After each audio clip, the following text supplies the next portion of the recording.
বিভিন্ন রাজনৈতিক দল তাদের প্রচারে বিভিন্ন ইস্যুকে বা বিভিন্ন স্লোগানকে সামনে রেখে কিন্তু লড়াই করে।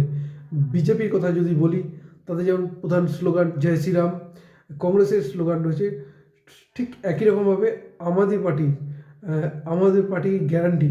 এটা কিন্তু একটা প্রচারের কৌশল বলা যেতে পারে। আমরা জানি মোদি কি গ্যারান্টি একটা ছিল বিজেপির অন্যতম প্রচারের হাতিয়ার, কিন্তু এবারে যেটা আম আদমি পার্টি কিন্তু আম আদমি পার্টির গ্যারান্টি একটা কিন্তু প্রচার করে কিন্তু শোরগোল ফেলে দিয়েছিল। আমরা জানি এই স্লোগানে ভর করে আম আদমি পার্টি সাফল্যও কিন্তু পেয়েছে।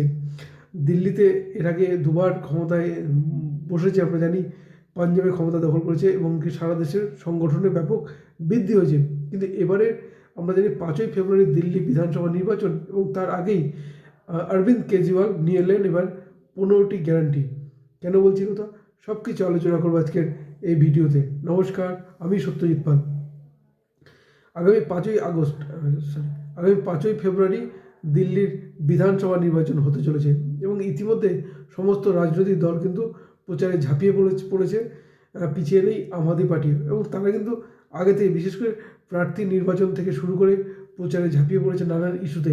এবং এবারে যে অরবিন্দ কেজরিওয়ালের দল যে ইস্তাহার পেশ করলেন, তাতে কিন্তু 15টি গ্যারান্টির কথা বলা হয়েছে, যদিও তাই নিয়ে সমালোচনা রয়েছে। এখন এর আগে অরবিন্দ কেজরিওয়াল যে প্রতিশ্রুতিটা দিয়েছিলেন, যদি আমরা বলি যমুনা নদী পরিষ্কার যে প্রতিশ্রুতি দিয়েছিলেন, তা কিন্তু এর আগে 10 বছর কিন্তু পূরণ করতে পারেনি এবং তা নিয়ে কিন্তু দিল্লির মানুষের ক্ষোভ রয়েছে। কিন্তু এবারেও অরবিন্দ কেজরিওয়াল কিন্তু সেই গ্যারান্টি নিয়ে আসলেন এবং 15টি গ্যারান্টি জানিয়েও কিন্তু নতুন করে শোরগোল পড়ে গেছে দিল্লিতে। এবং কী সেই 15টি গ্যারান্টি একটু আলোচনা করি। এবারে অরবিন্দ কেজরিওয়াল যে কথাগুলো বলেছেন তার মধ্যে অন্যতম কর্মসংস্থানের নিশ্চয়তা। এবং আরও বলা হয়েছে 2 নম্বরে যেটা আছে তা হলো মহিলা সম্মান যোজনার অধীনে প্রতিটি মহিলার ব্যাংক অ্যাকাউন্টে মাসিক 2100 টাকা করে সরকারি অনুদান। 3 নম্বরে বলা হয়েছে সঞ্জীবনী যোজনার অধীনে 60 বছরের ঊর্ধ্বে সমস্ত নাগরিকদের বিনামূল্যে চিকিৎসা। 4 নম্বরে বলেছেন ভুল জলের বিলের টাকা মকুব করা হবে। 5 নম্বরে 24 ঘন্টা থাকবে জল সরবরাহ। 6 নম্বরে আছে দিল্লিতে ইউরোপীয় মানের রাস্তা তৈরি করা হবে। যমুনা নদী পরিষ্কারের প্রতিশ্রুতি, কারণ এর আগেও অরবিন্দ কেজরিওয়াল কিন্তু এই যমুনা নদী পরিষ্কারের প্রতিশ্রুতি দিয়েছিলেন এবং তা কিন্তু পুরোপুরি ব্যর্থ আম আদমি পার্টির সরকার, এবং তা কিন্তু নিজেও স্বীকার করেছেন যে না, তিনি পারেননি। কিন্তু এবারেও তার ইস্তাহারে কিন্তু এই যমুনা নদী পরিষ্কারের কথা বলা হয়েছে। 8 নম্বরে রয়েছে ডক্টর আম্বেদকর স্কলারশিপ যোজনা। এটাও কিন্তু গুরুত্বপূর্ণ, অন্যতম চমক বলা যেতে পারে। এবার অরবিন্দ কেজরিওয়াল ঘোষণা করেছেন যেটা যে ডক্টর আম্বেদকর স্কলারশিপ যোজনা এবং শিক্ষার্থীদের জন্য বিনামূল্যে বাস যাত্রা এবং মেট্রোতে যাত্রায় 50% ছাড়, অর্থাৎ শিক্ষার্থীদের জন্য বিনামূল্যে বাস যাত্রা ঘোষণা করেছেন এবং মেট্রোতে 50% ছাড়। পুরোহিত এবং গ্রন্থীদের জন্য মাসিক 18,000 টাকা করে সরকারি অনুদান।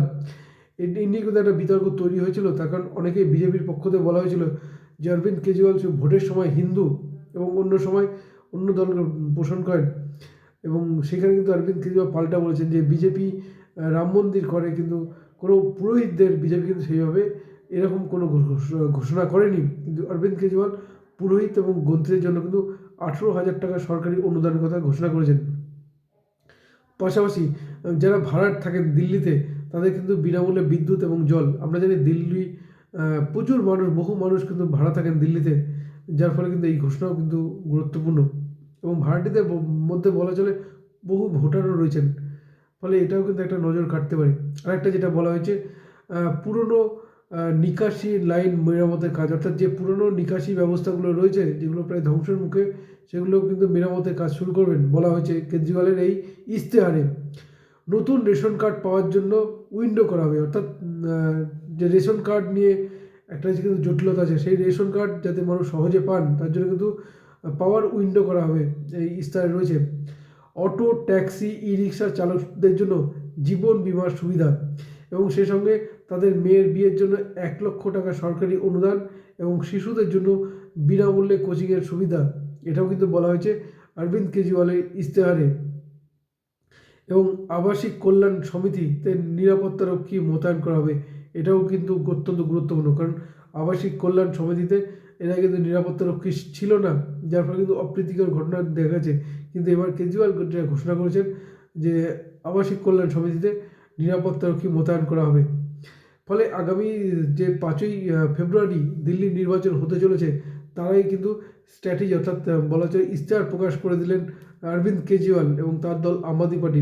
এখন দেখা যাক সাধারণ মানুষ কী করেন, কারণ প্রতিশ্রুতির কথা যদি বলা হয়, কেজরিওয়াল বেশ কিছু প্রতিশ্রুতি কিন্তু রাখতে পারেনি এবং তার বিরুদ্ধে একাধিক দুর্নীতির অভিযোগও কিন্তু রয়েছে। তিনিও কিন্তু জেলে ছিলেন এই মাদক কেলেঙ্কারিতে। ফলে তারপরেও বিভিন্ন স্ট্র্যাটেজিতে আগে থেকেই ঝাঁপিয়েছেন কেজরিওয়াল। এখন দেখা যাক জনগণ কী করে, সেদিকে আমাদের নজর থাকবে। নজর রাখুন আপনারাও। ধন্যবাদ, ভালো থাকবেন সবাই।